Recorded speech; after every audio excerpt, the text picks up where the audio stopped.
Hi. Oh, I like the Well, little cutie curlies. thank you. Yeah, this whole look is pretty much brought to you by TikTok. So I went a Ooh. little crazy and did all of my bookmark TikTok things at once. Maybe one thing too many, but we're not. Coco Chanel was a Nazi, so we're not going by what she said. With take one thing off. So Oh my gosh. Well, I'm so glad that you brought up Nazis. great. Because I have thoughts aplenty Well, today, let's Laura. just to top Thoughts off, aplenty. anti, not a fan, just to be abundantly clear. But go right ahead. So last night, Laura and I went to the lovely city of Evanston, Illinois, and we watched I'm dancing to Mission the theme song in my Impossible. head, so that's what's The happening. theme song of Evanston? To Mission The Impossible, theme of song course. of Mission Impossible. I think the only dance move is to do the Tom Cruise run. Do the Tom Cruise run.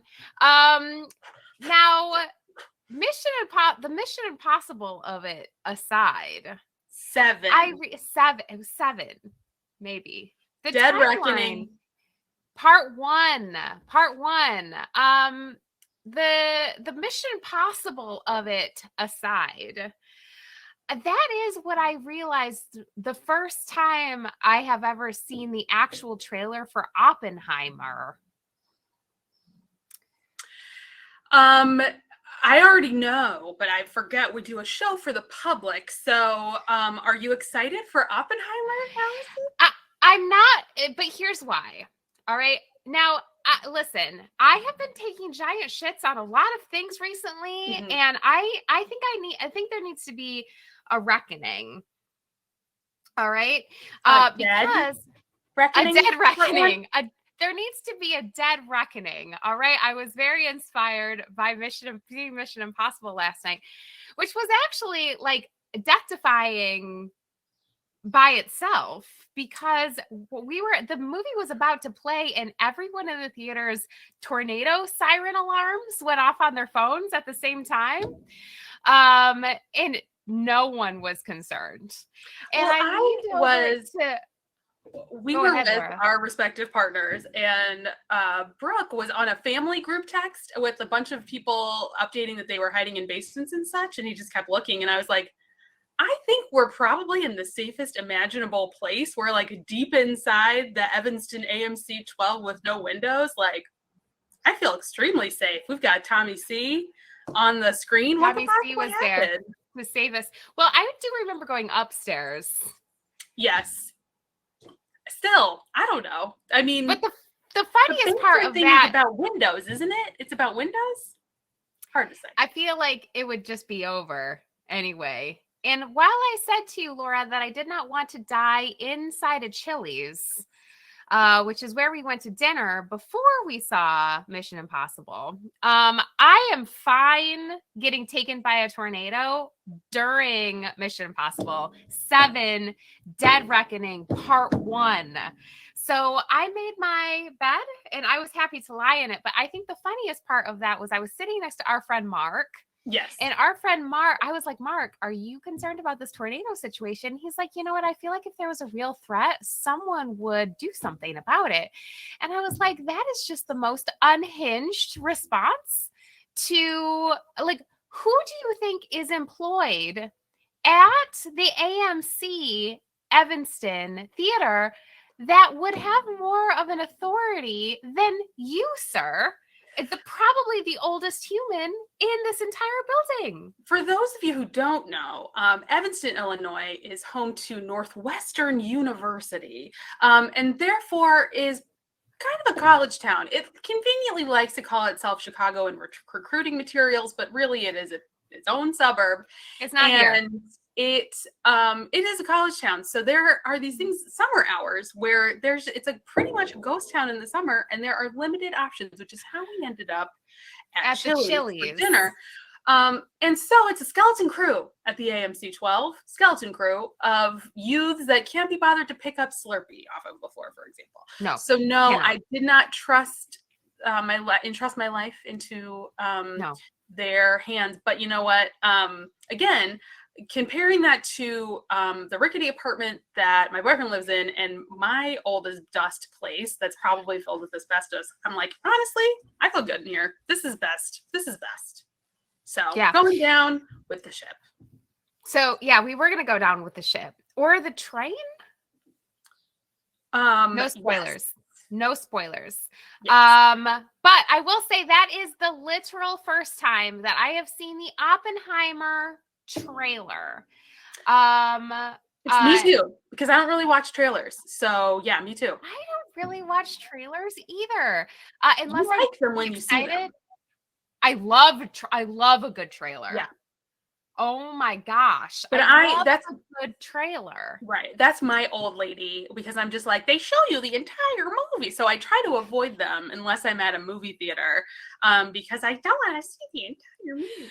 Well, the thing about Oppenheimer is, you know how it turns out. Mm-hmm. And so I'm not excited about Oppenheimer, though I have stated many times, and I stand by it to this day, that if you give me a movie in which the people in the movie are fighting Nazis, I'm going to like that movie way more than any other movie in which they are not fighting Nazis, because the stakes are higher and that movie is just going to be more compelling than any movie in which they are not fighting the Nazis. Yes. But I have to say that Matt Damon, why are you here, Matt? What kind of a wig did they put on Robert Downey Jr.? Yeah, and, Oppenheimer ultimately, his creation went to Japan and not so much the Nazis. No. So they did set it up so that they were racing, trying to beat the Nazis, but then trying to beat the Nazis. Yeah, and at some point, Brooklyn Dovern was like, not a lot of Japanese people in this movie, and I was like, and only one woman, only one woman. And she had no lines, and she has the lady job in those movies, which is hang laundry and look concerned. Oscar. Well, that is actually my point, Laura, because this. Yeah, but you're not going to the theater to see it. Yeah. So my problem with Oppenheimer, it ultimately is, this is a nuanced argument, right? Very nuanced argument for atomic bomb creation. And the amount of time that I've spent reading about the amount of time that Christopher Nolan spent fighting Tom Cruise for the exclusive rights to the IMAX movie experience for Oppenheimer above the IMAX experience for Mission Impossible 7 Dead Reckoning Part 1. I feel like Christopher Nolan might not be perfectly suited to give a nuanced approach to nuclear war. Oh no, completely. I'm fascinated by the historical events. I love to go to Santa Fe, and I think it's an interesting time period. And I'm told it doesn't depict him as the non-asshole, because he was an asshole. But yeah, I don't know. I get everybody's criticism of Christopher Nolan, totally valid. But I certainly watch his movies, and I'm not entertained. I'm not saying he's good man, or I think he's wildly overpraised for sure. But I'll certainly sit on my couch for the inevitable 5 hours of that movie. And I'll bang out a sweater. I would say, Christopher Nolan, tell me everything that you care to about Bruce Wayne. Fine. Absolutely. That's not a nuanced storyline. You're gonna do great. You're gonna set me up for a very dark, very man-forward experience. Yeah. Where women are literally interchangeable, playing the same role, actually. Yeah. But no, I'm not here for it. And I do think that there's like 4 kinds of movies that are made now. Kids movies, horror movies. There's so many horror movies just constantly being made. Crazy amounts of horror movies. There's action movies. But a lot of them are superhero movies, which then encompass the children. But which is fine. But then the only other kind of movie being made is movies that are trying to get Oscars. Yes. And it's not for me. You're not making Oppenheimer for me, though I do love a good let's beat the Nazis storyline. And like Laura, we were just saying, history, A+. We love it. This leads me to a couple of things. One, I think that because I have dad tendencies, Oppenheimer is kind of for me, but yeah, it loses me at the like, I don't trust him to understand what's interesting about that story, which is a critique we have of a lot of current film. People take awesome stories with tons of potential and then totally misunderstand what's interesting about them and think it's about this man Oppenheimer. And it's like, that is not what's interesting about this fucking story. I don't care about him cheating on his wife or whatever. Like, ooey.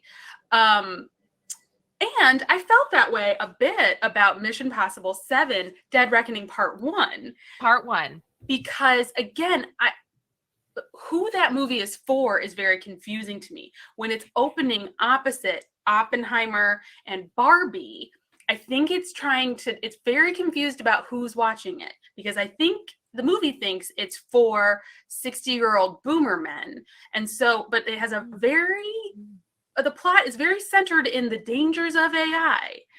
And they really are trying to explain to a 60-year-old boomer man how AI works. And it spent an hour so of long. That movie trying to explain the stakes. And I'm like, I've never been more insulted in my life.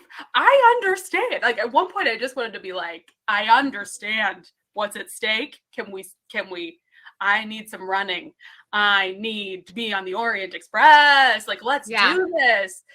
That movie was very confused about who was watching it. That's all I feel. That's how I feel. And kind of confused about actually who the enemy was. I mean, talk about hats on hats. I mean, 2.5 hours in before I realized what the blonde French woman was doing. What? It's enough for me to have 2 groups of people chasing Tom Cruise. I don't need a third random person I don't know. Oh my God. But I will say that I really did enjoy that car chase scene through Rome where he's in that tiny yellow Fiat. When Tom Cruise as a person, not great. He is a problematic fave of yours and you understand that. But Tom Cruise understands what it is to be a movie star. And he understands what he is. Ooh, I cut out. Oh, dear. No, you're here. Okay. I'm frozen on my screen. But anyway. Oh, you're doing great. But he understands what it is to be a movie star. And it's important to know what you're good at. And he knows that he knows what's funny. And that when you expect him to get in a great, beautiful Porsche and then a tiny little Fiat rolls into the frame, it's the funniest thing I've ever seen. Oh my God. And when they're driving that tiny thing and he can't get it to do it right and he's embarrassed about not being able to move the car properly in front of beautiful what's her face who pops in. It's so funny. I was into now Laura's gone. But Mission Impossible did what it needed to do. I did not think that it did anything that it was trying. I didn't think that it was trying to do anything that it wasn't doing, except I guess maybe explain to me what AI was. And I think it's dangerous to have a part 1 of a thing about a technology that's actively happening. Like when part 2 comes out, is this all going to be dead technology? And we're going to be like, what are you doing here? I don't know. We'll have to see. Coming soon to a theater near you, though I guess not that soon, because I think it's like June 2024. So who's going to even remember what the hell's going on there? But yeah, or Al, you're exactly right. Maybe AI would just have swallowed up everything, which I guess it was trying to do in the movie. They kept calling it the entity. I mean, no spoilers. But the action was great. I was in for it. I'm not seeing Oppenheimer, and I am pretty offended, actually, that Christopher Nolan would like go so hard to show Oppenheimer in the IMAX. Like, what are you showing me? Bombs going off? Yeah, I've seen it happening. I promise. I don't need to see more of it. I don't need to see it bigger. I think that's a lot. I would like to see Tom Cruise driving his motorcycle off a cliff in IMAX, fighting the AI. But I guess Christopher Nolan really wanted all those IMAXs. I guess they did. Let's see if we can get Laura back on this. She's gonna wish hello. I am so sorry. That's okay. Zoom decided that now was the time to install an update. Oh, Zoomsies. I don't understand. What you trying to do? What you trying to do, friend? I'm very angry. But anyway, Tom Cruise. But yeah, I was thinking about the Italian Job. The Italian Job's coming up a lot in the chat because they fiat all over Rome. And it's great. The high one action. Thing, yes. My feeling about the movie last night was that it was way too long, but the parts that it did well, it did extremely well to bring me back in several times. So that was great. I mean, there was just a lot of classic Mission Impossible hijinks that you really want to see. But yeah, didn't need to be a two-parter. And the exposition is wild. The exposition is wild. Like, what are we doing? What are we doing? And Laura and I sat through the whole movie, 2 hours and 47 minutes or some shit. Yeah, it was a lot. And our number one gripe, the first thing we started screaming at each other about as we were leaving the theater, women in speaking roles, very few and far between in this movie. One woman who appeared to be in a position of authority, though she was never introduced, was in a room with a bunch of all other men, all people who seemed to be in a position of authority, informing like the head of people. All of the branches of armed services in the United States of America. Yes. This woman is clearly like the head of the NSA or something like that, in a room like briefing somebody who else is in charge of things, briefing him about the dangers of AI in this entity or whatever. And god damn it, if she isn't just like lounging in a chair with her feet in the air in this like skinny little like fully feet up, fully her feet are not on the ground, in her heels. She's just like, no woman on this planet who has fought to be the defense secretary of the United States or whatever she was is going to be lounging in a room with her fucking feet in the air when she's briefing the president or whatever on some like dangerous thing. It was truly shocking, and also proves that there's no woman on that film crew that could be like, excuse me, this woman's feet need to be on the ground. I have other things to say about vis-a-vis fashion. We are at and this really started around Ocean's 8 time. And we are at a time where we do not understand what we're doing with women's hair in motion pictures. There is the whole gag of Mission Impossible. If you haven't seen it, you're missing out. But the whole gag is that they have these very realistic face masks that they're constantly ripping on and off. So there is some argument to be made for they want it to look quasi-wiggy when it comes to that Vanessa Kirby, who is one of the most beautiful women on planet Earth. And they do her so dirty in this movie with what they're doing with her hair. We're leaning into texture as a society, and that's a good thing, right? But I would argue my hair looks a lot more kempt than at any point any of the female leads have going on. There's one lady who has like a Laura Croft side braid, and in this party in Venice where everyone is wearing the puffy shirt from Seinfeld, which is crazy. The way that they make her run through the streets, and she's only sleeve. Looking like a full pirate. She's running. Her sleeves are just billowing. She's in this like little vest. Yep. Only sleeve. Yep. What the fuck? And before that, she's in this side braid, simple side braid, because she's like an action heroess.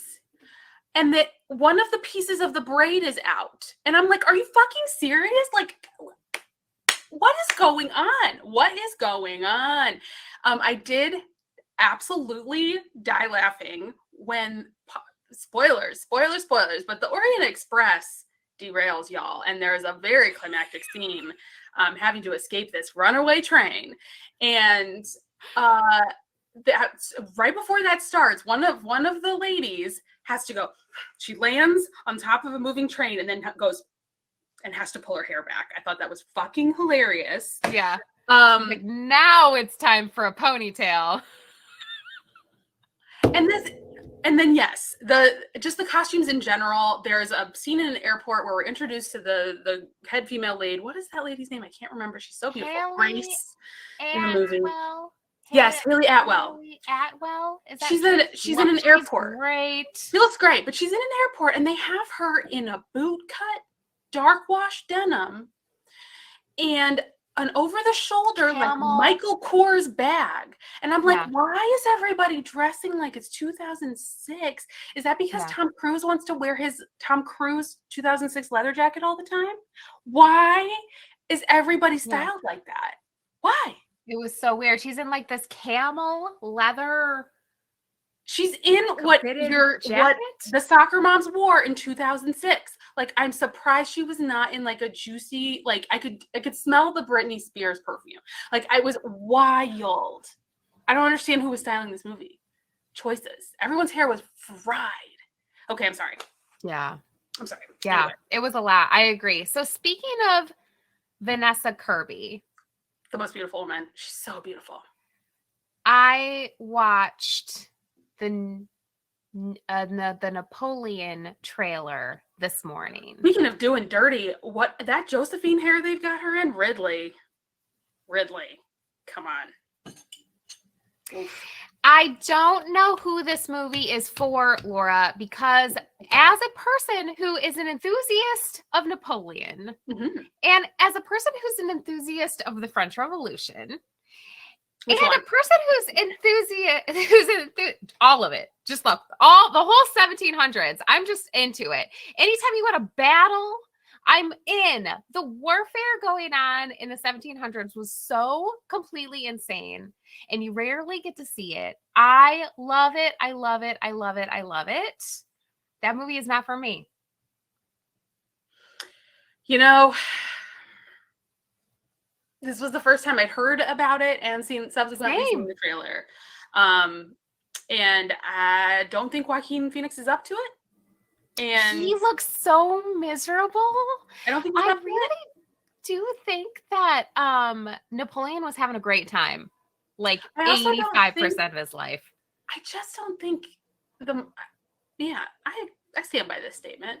I know Napoleon's impact after he became Napoleon and like was fucking shit up. That's where I understand Napoleon's impact. I don't think I need an origin story. I don't think that really matters. I don't need to know why Napoleon. Sorry? Is it an origin story? Is that what's happening? Well, it seems like it because they're like, we need a police force to settle this whole revolution down. And he's like, I'm a policeman now. This isn't a costume. This is my uniform. Like it seems looks like the whole thing. Because at the end of the trailer, he's like in Russia. Yeah, not doing great. why is that? Again, is that the most interesting part of Napoleon? It's not. It's not. I'd rather watch a whole movie of him escaping Elba 3 times. I think that'd be way more interesting. Oh my God, 1,000 times yes. Right? I love it. Old fat Napoleon, like getting off of Elba. That'd be so fucking interesting. But this, every line of this movie is offensive. It is so dumbed down, stupid. In this trailer, he's like, I would succeed at defense. I would be great at this. I am the first one to tell you when I'm wrong, but I'm never wrong. The other thing it does with the one line that Vanessa Kirby has, to bring it back to the Kirby, because again, that woman is stunning. And they're doing her dirty. But her line of like, what is it, Allyson? You know it. You quoted it today. Did my whole life change or something? It was is the whole course of my life now changed?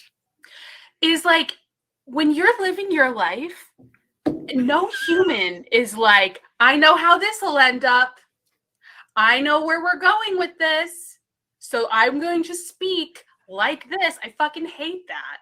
Like, it's like, I'm obsessed with expositional dialogue because it's so bad. And like I love in procedural dramas when it's like, hello, fellow lawyer. Of course, you know the law, right? Yes. And we all know that the law works like this when they're like walking to court. You know how lawyers talk? And this very, that's where she's like, welcome to me in a history book. It's like she's like coming out of a history book in 3D to be like, welcome to the Hall of Dictators. My name's Josephine. I met Napoleon at a party, you know. And as soon as I met him, I knew he would be emperor one day, and I would be empress. I don't even care about the height thing, right? I really don't. Like, just because if you're really gonna quibble, why the fuck is everyone having their own goddamn accents and not speaking any kind of French? Yeah, like for example, there were some problems with the movie Selma, but David Oyelowo, that played Martin Luther King, he was wonderful because he wasn't doing an impression. He was embodying him in such a lovely way that like I was in the whole time. Not a great physical match, is British, and totally got there because he got through the essence. And to me, that's what I'd much rather see that than whatever this is. Whatever. I do very much believe that the whole reason that Napoleon did Napoleon things is that he was extremely charming and got to talk everybody into how great he was, which is kind of the key to a lot of intense dictators' success, really, is just being able to schmooze and wheel and deal. And Joaquin Phoenix is not doing any of that. That's the anti-Phoenix, in fact. Yes. So but you know, Elle, he wants to. But Elle is saying in the chat that she'll be in it for the costumes. And you know what, Elle, I will say, fair enough. However, I did another motion picture recently for the costumes, and I regret it. And that was Cyrano, starring Peter Dinklage. That movie, that had a lot of potential. Yeah. And Peter Dinklage, very compelling and like so good and commits, and I like watching him. And that movie is a nightmare. So not even the costumes can save it. So fool me once, etc. You know what I'm saying?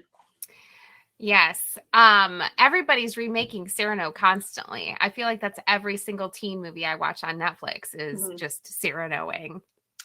But that's true, because that is a great story. It's a great story. It's a great story. So we're about a half hour in, and we had technical difficulties, but I actually have a little treat. I have a surprise, and it's about what I'm wearing. So I was wondering if we could talk about it. 1,000 times yes. Fab. Okay, so I finished. I think we talked about this last week. My outline tee. She's finished. I'm very proud of it. Looks great. I'm seeing a lot of people finishing their outline tees. Thank you so much. But I have another surprise, which is I have been have a sneaky jumpsuit update. So I thought you were going to show us your clit panties. So this is better. Yeah, much better. So yeah, reveal of jumpsuit. So I still need to hem this, but Allyson has been hosting a jumpsuit sew along over in the garment sewing work group. And these are your eyes do not deceive you. These are technically overalls, but we're calling them a jumpsuit. So I just wanted to show the jumpsuit. Oh my God. You know, Laura, I saw the original vision and I was like, those are going to be really cute, but they are exceeding my expectations. Those are really cute. And I think very wearable. Like that is not that wild. It's not bad, right? Like, no. I think if I had gone black and white, it might have been a little, but yeah, it's stretchy. I was worried about this bad boy, but it's working out. It's cute. Yeah, it's very cute. I can't properly communicate the leg. I really like the leg. So I think you're doing great. Okay, thanks. I just love a reveal. You are going to be so disappointed if you couldn't get your computer to act properly, so you would miss out on showing off those. Like you set up this whole thing. I'm glad the computer did not keep us from that amazing reveal. It was not letting me be great. So yeah, that was the big reveal. I've just been hiding that under the camera during our film. Well, we talked about Oppenheimer. Yeah, you know. I'm just like, are you serious? Are you serious? Computer, stop keeping us from this great reveal. So you just have to hem those and they're done. Yeah, pretty much. Like cute. I could probably do another blah blah here and there. But I'm calling it done. And I added a front pocket. And I'm very pleased with that. So yeah, it really came together. And it's ridiculous. So I thought you'd enjoy it. Yeah. Yeah, I love it. And you're hashtag influencing the chat too, obviously. These are the I was going to go back to Michael's right now. Closet, but you should join the garment workroom to learn more about the details. But yeah, insane the membrane. I love them. I love them. I think they're very, very cute. Well, thank you so much. Yeah, that's really, otherwise, I really don't have a lot of craft updates. Here's my porcelain sweater, everyone. Oh, it's beautiful. I am about to start the color work, so I actually will have more fun things to show later, but yeah. So that's exciting. How did your gauge work out? All over the place for sure, but yeah, I'm happy with where I ended up. I'm taking copious notes to include in worksheets for the class, but yeah, I'm at about 7 stitches per inch flat. So that is different than pattern gauge, quite different. Yeah. She's got kind of a big gauge on that thing. She does, and it's all right. I'm on 3s. That's as low as we're going, and we're vibing. So 3s, something but about 2.5. The jump from 2.5 to 3 is huge. It's huge. Psychologically too, it's huge in your psychologicalness. It's too much. It's too much. But the fabric looks good. It's solid. I'm loving it. I just need to stop sewing. So there you go. Well, good thing you're wearing your new outfit, so then you can stop sewing. Important. It's very important. But, I have not been riddled with power issues that are preventing me from being great. Just stupid Zoom updates on my computer. So you've been on a sewing odyssey all week. Yes, I have. I'm working on a raincoat. It's a whole thing. It's very hard, as it turns out, to make a raincoat, Laura. Yeah. Any jacket, really, especially when it's lined, any sort of coat is such an odyssey. And about probably around the part where Allyson is right now is usually where I'm like, why do I ever do this? And then I finish it, and then I'm like, this is my favorite thing I've ever made. Yeah. It's nice to make a coat because you wear them all the time. Yes. You really do. More so than anything else happening. So it'll be good. It'll be good. Yeah. Check coveralls. Get over that. Besides All of that. besides that. But yeah, I'm working away. I'm working away on it. I have 10 pages left. I'm following the Seamwork Lou pattern. I'm on page 49 of 59. Wow. I'm impressed. But yeah, it had to go away. It had to go away for the day. I worked on it a little bit this morning, but the sleeve was a challenge because they want you to gather the sleeve and then ease it in, which you cannot do with rainproof fabric. So it was a struggle, but I did it and it looked fine. And then I have tape, this tape, in fact, that's iron-on waterproof seam tape. But you can't really iron onto that rubberized fabric, right? Oh yeah, you need a pressing cloth. So there's just a lot of layers and a lot of shifting, and when you're trying to do it to the inside of the jacket, it was very challenging. The other day I spent like 4 hours trying to get those sleeves in, and then see, because here is that gets all the entire brunt of the rain, so it's not like I couldn't do it. I have a beef with this iron. It's sitting out still because I'm mad at it. Time out. All right, so this here is the on off button, and this button changes the settings. All right, so I would hit the button, and I was using the silk or nylon setting for my very melty raincoat fabric. But when you are trying to iron, you have to put your hand on this handle like this, and you can very easily press that button, right, with your hand.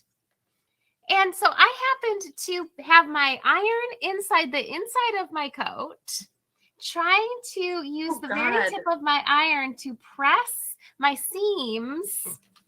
And I hit that button up to like cotton and melted my sleeve together because there was like a tiny fold. Little did I know that I was pressing my thing open. That's terrible. This should be here. Not Absolutely. Here. I don't understand that either.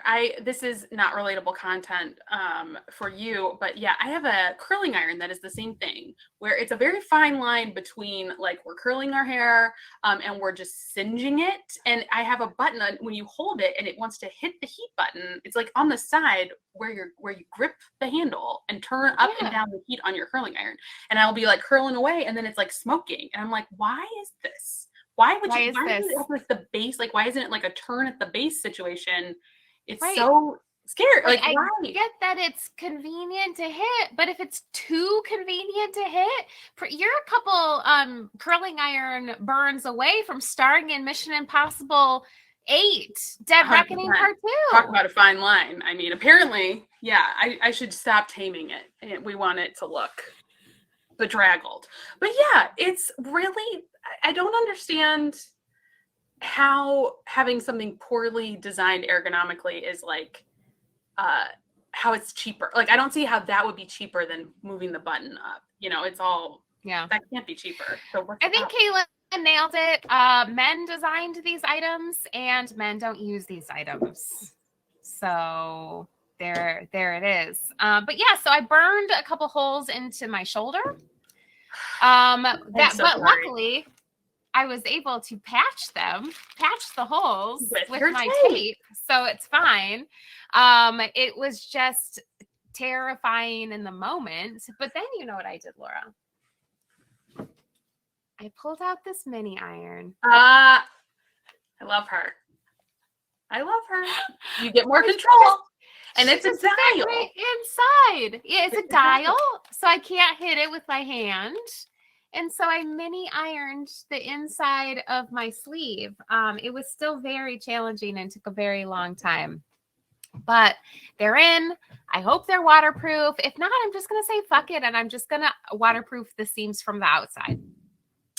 When you, for those of you that are not sewists, like when you are working with waterproof fabric, when you're sewing it, every time you are putting your needle in the fabric, it's creating a tiny hole that in like a woven fabric, it kind of has memory and it'll like pop back. But in like a rubberized, like plasticky kind of fabric, those holes are just little pinpoints that water can get through. So then you have to like cover those little tiny holes up with this tape, and it is quadruple work on something that already has been days and days and days of work. So I salute you.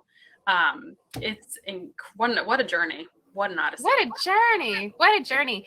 But yeah, I was hoping to finish tomorrow. I'm not sure that that's going to happen, but we all love and support you no matter where you end up, because there's been a lot working against you. Full tornado at the O'Hare Airport. So we're all just doing our best. Tornado. Yeah, we had a power outage yesterday in my house because a tree fell, and then there was a fire in the alley, which was also alarming because fires are alarming. Yeah, so it was a lot going on yesterday, and my dog. Actually, I think you can see him because he's looking really cute. There's my dog. My poor dog is scared of storms. And so when it storms, I have to go comfort him and I sit next to him on the couch, and he's much more comforted. So to that point, Laura, I did make a lot of progress on my porcelain. Ooh. Well, again, for the record, here's mine. And now Allyson's going to come in and ta-da! I've got 2 sleeves, and I just picked up my neckline. It's so good. Ugh. Beautiful. You're my hero. You're my shiro. Yeah. It's cute, right? Oh, it's great. Yes. Yeah. So I got like 3 inches of neckline to go. Our retreat has 4 spots left in it only. So cool. Yes. Only. And our class sold out in like an hour. Yeah. Yeah. I'm just loving that for us. That is just really Me too.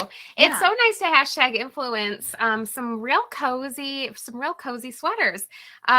So we're really excited about that. If you are free to join us, we have, like I said, four spots left in the class retreat combo.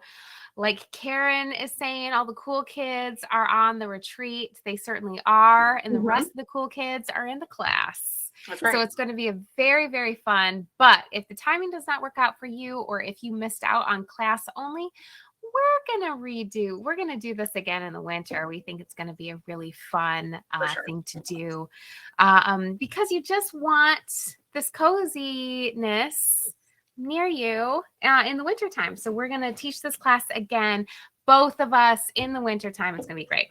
So it will. Stay tuned. It will. Stay tuned. Well, Laura, next week we will not be able to talk about movies and how no movies are for us because we are having our first special guest appearance. Yeah. Next week we will be, buckle up. Much like if you were on a train that's about to. Yeah. No spoilers. No spoilers. spoilers. So many questions. Jennifer Weiss of Workroom Social is going to be joining us to chit chat about our upcoming jeans retreat, which is going to be awesome. That's in November, and I think there are 6 spots left in that retreat. That is going to be so fun. I am dying to make these jeans, Laura. Same. I need more jeans in my repertoire. I have 1 pair of me-made jeans, and I need more.